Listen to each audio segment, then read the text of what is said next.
उसमें आनंदित हो, आनंदित हो।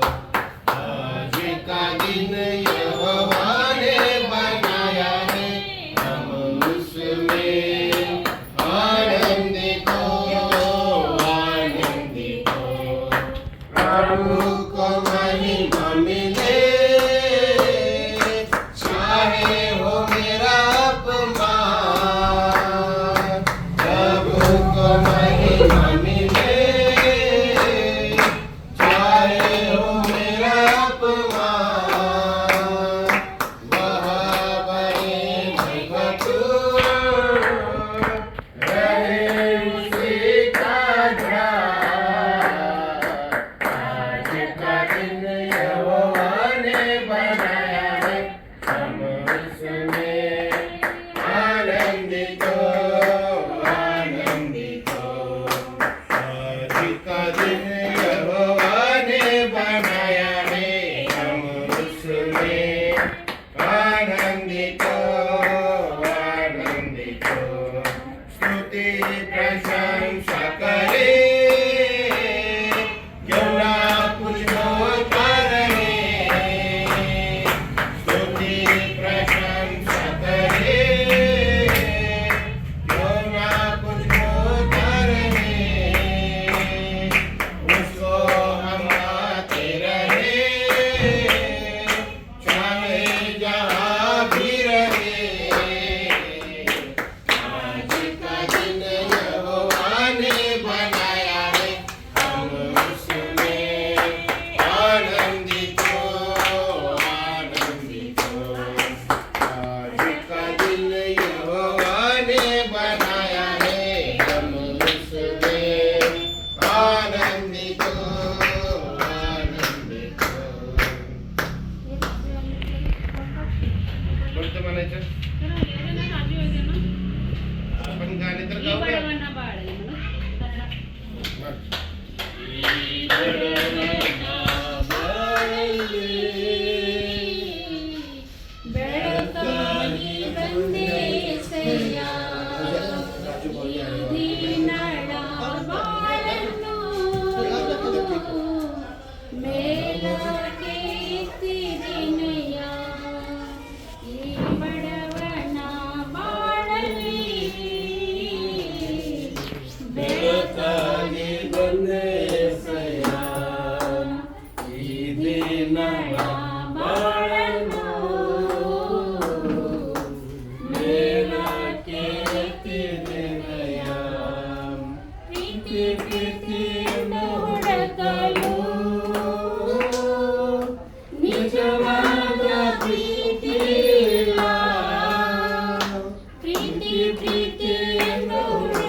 ಎತ್ತಿದೆನೆಯ ಈ ಲೋಕದ ಜನರು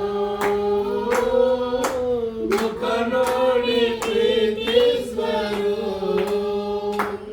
ಈ ಲೋಕದ ಜನರು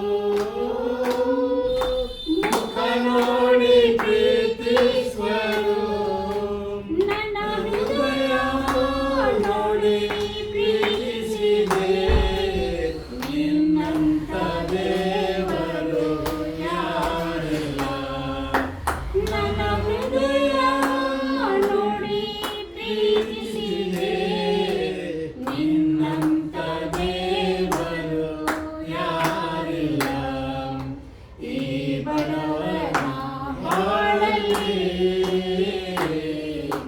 ಬೆಳಕಾಗಿ ಬಂದೆ ಏಸಯ್ಯ ಈ ದೀನನ ಬಾಳನ್ನು ಮೇಲಕ್ಕೆ ಎತ್ತಿದೆನಯ್ಯ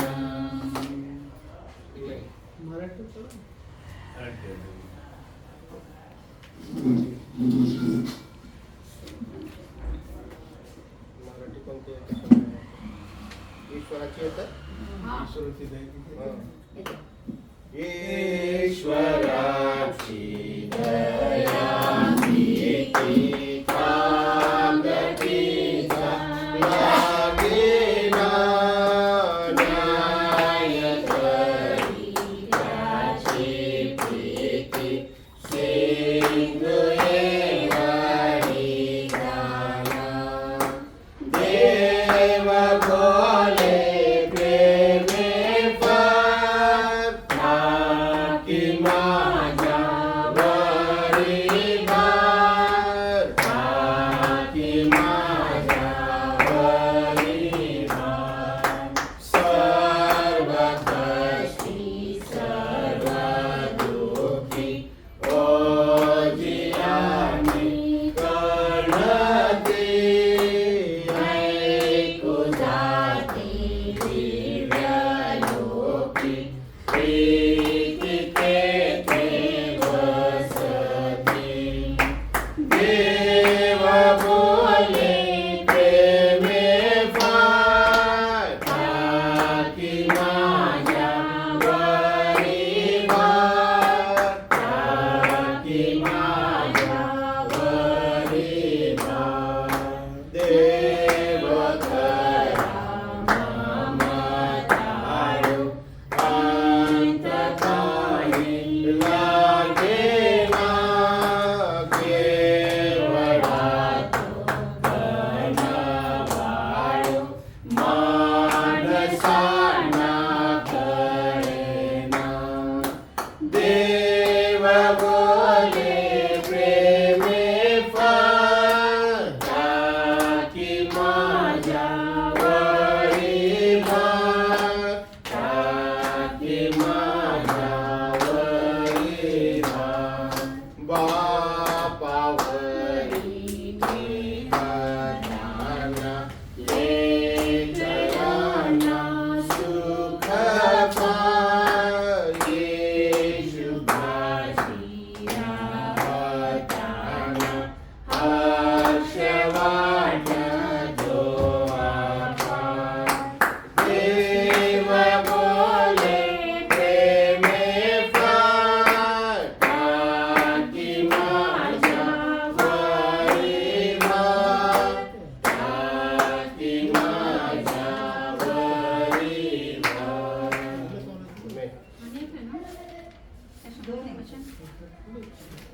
केवळा तो कण वाढू ते म्हणलंच नाही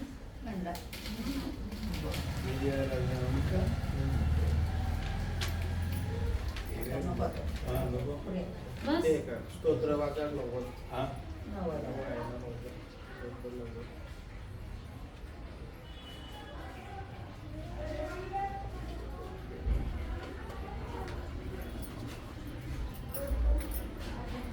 बस स्तोत्र से तो किती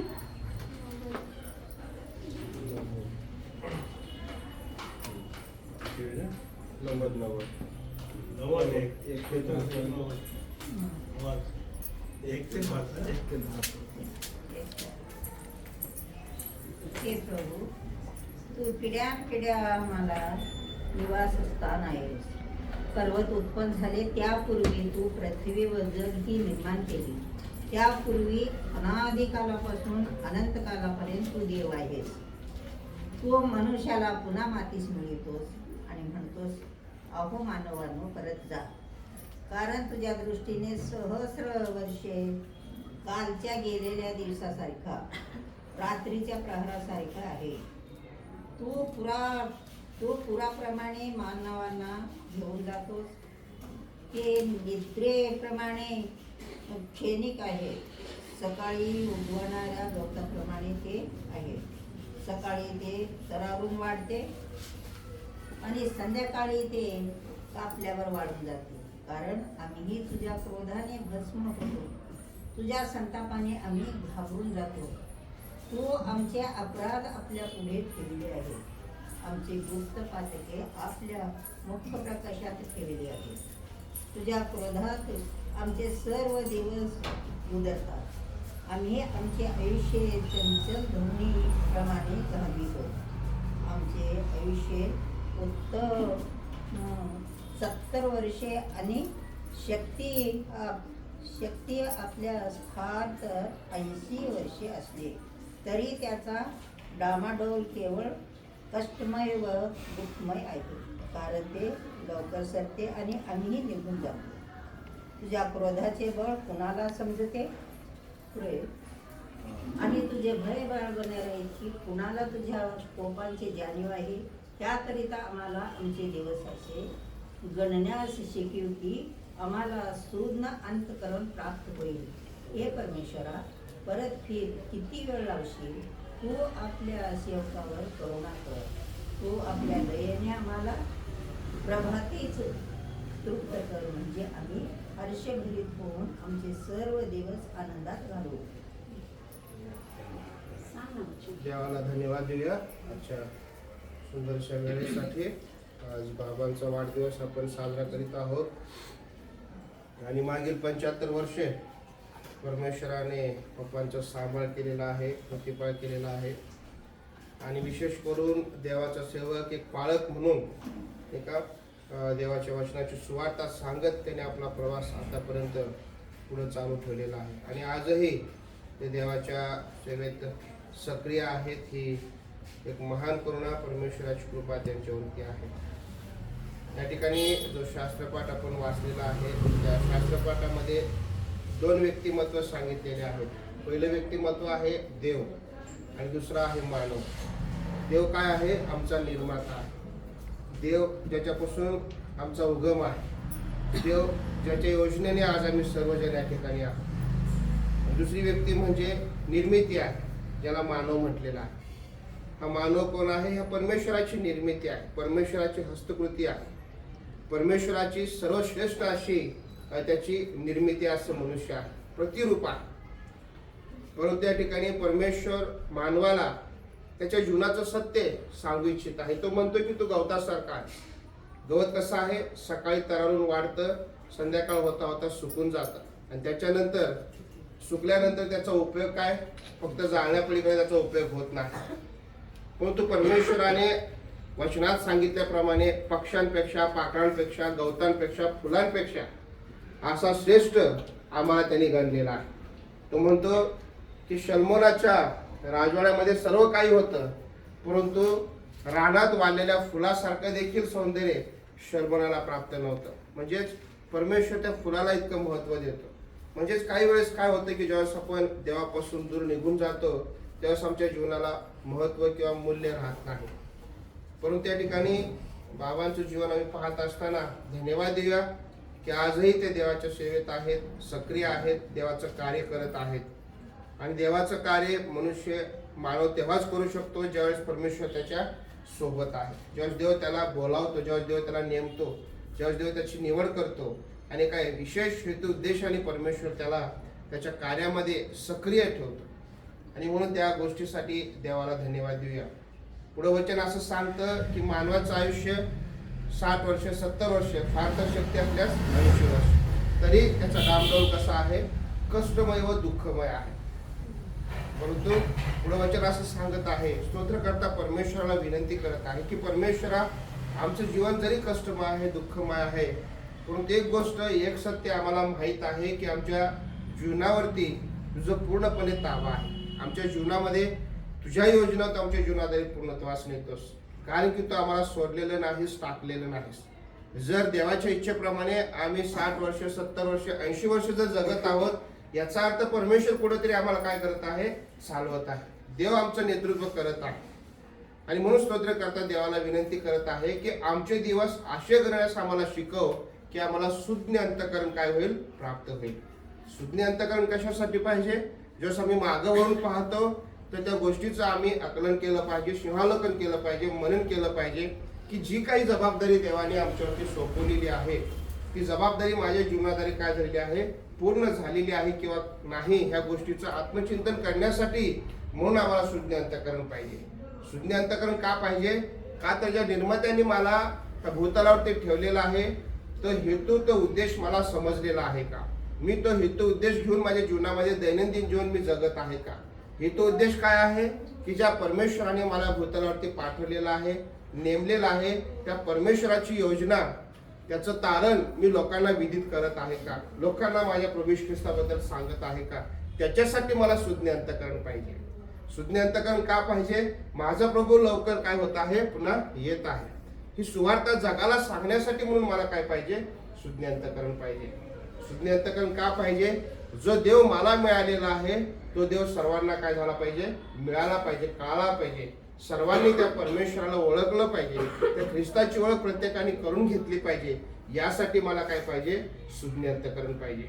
शुद्ध अंतःकरण यासाठी पाहिजे की ज्या गोष्टी देवाला आवडतात त्या गोष्टीमध्ये मी मग्न व्हावं, चालावं, बोलावं, राहावं, म्हणून मला काय पाहिजे, शुद्ध अंतःकरण पाहिजे. कारण की बायबल सांगतं, मूर्ख मनुष्य देवाला काय करत नाही, ओळखत नाही. देवाची त्याला मुळीच ओळख नसते. मूर्ख म्हणजे ज्याचं अंतःकरण शुद्ध नाही, ज्याचं अंतःकरण नाही का कसं आहे, बेलगाम आहे, जो मनात येईल त्या गोष्टी करतो, त्याच्या मनामध्ये परमेश्वरावरती भाव नाही, त्याच्या मनामध्ये ज्याच्या जीवनाला परमेश्वराची साथ नाही. तर आज आम्ही धन्य आहोत, आशीर्वादित आहोत, कारण की आम्हाला माहित आहे आमचा निर्माता आहे. आम्हाला माहित आहे की आमच्या जीवनाची दोर त्या परमेश्वराच्या हातात आहे. आम्हाला माहित आहे की आम्हाला चालवणारा देव आहे. आम्हाला माहित आहे की आम्हाला काय करायचं आहे. आम्हाला माहित आहे की आम्ही काय करत आहोत. आम्हाला माहित आहे की काय केल्याने आम्हाला काय मिळणार आहे. ह्या सर्व गोष्टी जसं मी बघतो, याचा अर्थ देवाने आम्हाला शुद्ध अंतःकरण दिलेला आहे. जी प्रार्थना मी देवाकडे करत आहोत ती प्रार्थना परमेश्वराने आमची ऐकलेली आहे. आणि म्हणून त्या देवाला धन्यवाद देण्याची ही वेळ आहे, परमेश्वराचे आभार मानण्याची ही वेळ आहे. आज पप्पांच्या जीवनाबद्दल देवाला धन्यवाद द्यावा, त्याचे आभार मानूया.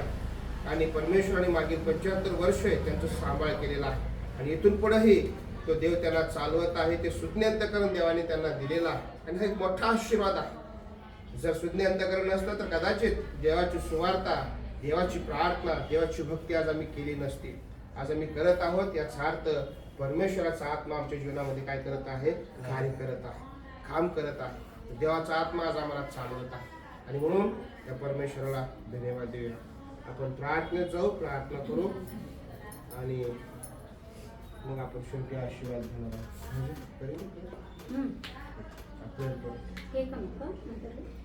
प्रार्थना करू, आशीर्वाद घेऊ, मग केक कापू. भगवान को सब भाषा समझते हैं. आइए इधर.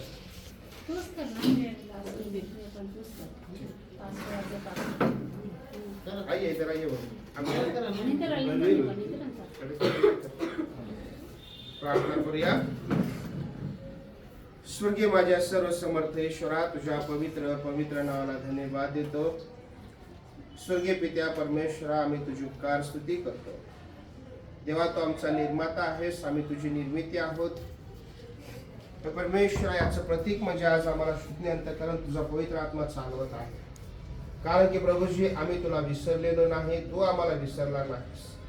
तर प्रभूजी, आम्हाला तुझ्या सेवेत, तुझ्या भक्ती, तुझ्या प्रार्थनेतून ठेवलेला आहेस, म्हणून आम्ही तुझी उपकार स्तुती करतो. आजच्या पवित्र दिनी, सुदिनी प्रभूजी, परमेश्वरा, आज या उत्तम समयी आम्ही तुझ्या चरणाजवळून तुझे कोटी कोटी आभार मानत आहोत या अशासाठी की तुझे सेवक आमचे पप्पा परमेश्वरा पास्टर जगन्नाथ अवताडे परमेश्वरा तुझ्या दासाचं आतापर्यंत सांभाळ केलंस, प्रतिपाळ केलंस. मागील 75 वर्ष परमेश्वरा तू त्यांची काळजी घेतलीस. एवढंच नाही तर ठिकठिकाणी जाऊन तुझी सुवार्ता घरच्या लोकांना तुझ्या राजाच्या वाढीसाठी झटत असताना प्रभूजी तू त्यांच्या सोबत होतास. आणि म्हणून देवा आम्ही तुला धन्यवाद देतो. येशू तुझे आभार मानतो. आज रोजी परमेश्वरा तुझ्या विशेष पवित्र स्पर्शाची गरज आहे. देवा त्यांच्यावर तुझा पवित्र हात तू ठेव. त्यांना नव्याने अभिषेक कर, स्पर्श कर माझ्या देवा. उत्तम आरोग्य दे, शक्ती सामर्थ्य दे. अशा अनेक वाढदिवस त्यांनी साजरे करावेत यासाठी तुझी विशेष कृपा त्यांच्या जीवनार्थी तू स्वर्गातून होत माझ्या प्रभूजी. मी त्यांना तुझ्या पवित्र चरणाजवळ घेऊन येत आहे. त्यांना आशीर्वादित कर. परमेश्वरा तू त्यांची विशेष काळजी घे. आजपर्यंत तू त्यांच्या सोबत होतास म्हणून धन्यवाद देतो. सर्व आशीर्वाद तू त्यांना दिलेले आहेत त्याही गोष्टीबद्दल आम्ही तुझी स्तुती करतो. परमेश्वरा खरोखरच लेकरांची लेकरं परमेश्वरा त्यांना बघण्याची तू संधी दिलीस. तर परमेश्वरा मोठा आशीर्वाद आहे. तुझे आभार मानत आहे. विशेष करून प्रार्थना करतो पवित्र परमेश्वरा आईसाठी देखील तर बाप्पा तिला देखील तू स्पर्श कर. तिची देखील काळजी घे. तिच्याही सोबत तू राहा. तिला उत्तम आरोग्य दे. परमेश्वरा उभायता वेळ भेटेल तसं संधी मिळेल त्यावेळेस तुला उंचवण्याचं, तुझा गौरव करण्याचं, तुझी सेवा करण्याची त्यांनी थांबवलेलं नाही. सर्व चांगुलपणाबद्दल आम्ही तुला धन्यवाद देतो. भाऊजी, अक्का आणि लेकर यांच्याही संगतीत तू राहा. आम्हा सर्वांच्या संगतीत तू राहा. आम्हा सर्वांची काळजी घे. संपूर्ण अवतारी कुटुंबीय आणि आमचे सर्व प्रियजन प्रत्येकाच्या संगतीत सोबतीत तू राहा. विशेष करून पप्पाला मी नव्याने तुझ्या हातात सोपत आहे. परमेश्वरा त्यांना उदंड आयुष्याचा आशीर्वाद दे आणि त्यांच्याद्वारे ख्रिस्ता तुझंच गौरव करून घे. हा वाढदिवस आणि येणारा नवीन वर्ष परमेश्वरा त्यांच्यासाठी विशेष आशीर्वाद असं जाऊ दे. आणि येशूच्या नावात मागतो म्हणून आहे. आमेन. सर्व समर्थ देव जो बापाची प्रीती, प्रभू येशू ख्रिस्ताची कृपा, पवित्र आत्म्याची सहभागिता पप्पांसोबत आणि आम्हा सर्वांसोबत येथून पुढे दास लोकांसाठी सर्वदा असो. आमेन. केक आणू. केक केले माझी पण घेऊन ये मग.